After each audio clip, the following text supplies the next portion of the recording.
ద్వితీయోపదేశ కాండము 11వ అధ్యాయం 11 నుండి 12వ వచనం వరకు.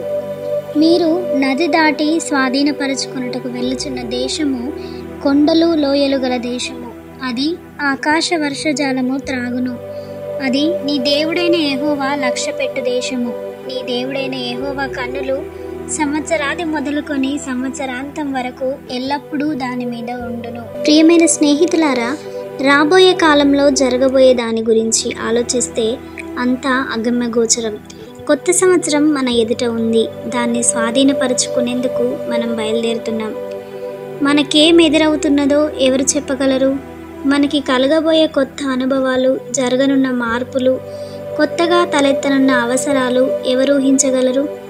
కానీ మన పరలోకపు తండ్రి ఇక్కడ మనకు ఒక ఉత్సాహభరితమైన ఆనంద సందేశాన్ని అందిస్తున్నాడు. అది నీ దేవుడైన యెహోవా లక్ష్యపెట్టు దేశము. నీ దేవుడైన యెహోవా కన్నులు సంవత్సరాది నుండి సంవత్సరాంతం వరకు ఎల్లప్పుడూ దాని మీద నుండును. మన అవసరాలన్నీ దేవుడే తీరుస్తాడట. ఎప్పటికీ ఎండిపోని నీటి బుగ్గలు ఆయనలో ఉన్నాయి. ఆనకట్టలు లేని సెలయేళ్ళు, జలధారలు ఆయన దగ్గర నుండి ప్రవహిస్తున్నాయి. ముందేం జరుగుతుందో అని ఆందోళన చెందుతున్నారా? అయితే దేవుని కృప నిండిన వాగ్దానము, ఆశీర్వాదాలు ఆయన నుండి ప్రవహిస్తూ ఉన్నాయి. ఆ ప్రవాహానికి అంతం లేదు. ఈ ప్రవాహం ఎండకి, అనావృష్టికి ఎండిపోదు. ఈ ప్రవాహం దేవుని పట్టణాన్ని సస్యశ్యామలం చేస్తుంది. మనం అడుగు పెట్టబోతున్న దేశం కొండలు లోయలు ఉన్న దేశం. అంతా చదునుగా ఉండదు, అంతా పల్లంగానూ ఉండదు. జీవితం చదునుగా ఎత్తుపల్లాలు లేకుండా ఉంటే అది నిస్సారమవుతుంది. కొండలు లోయలు ఉండాలి. కొండలు వర్షధారల్ని పోగు చేసి లోయల్లోకి ప్రవహింపజేస్తాయి. మన జీవితాల్లోనూ ఇంతే. కొండలు ఎదురైనప్పుడే మనం కృపాసింహాసనం ఎదుట మోకాళ్ళూని ఆశీర్వాద వర్షధారాలని పొందుతాము. కష్టాల పర్వతాలను చూసి దిగులు పడతాము, సనుగుకుంటాము. కానీ ఈ పర్వతాలే వర్షాలు కురవడానికి కారణం.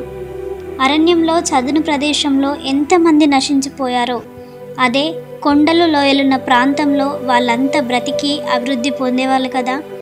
మైదానాల్లో ఎముకలు కొరికేసే చలిగాలులు అడ్డు అదుపు లేకుండా వీస్తూ చెట్లను చేమలను నేలమట్టం చేస్తుంటే ఎంతమంది నశించిపోయారో.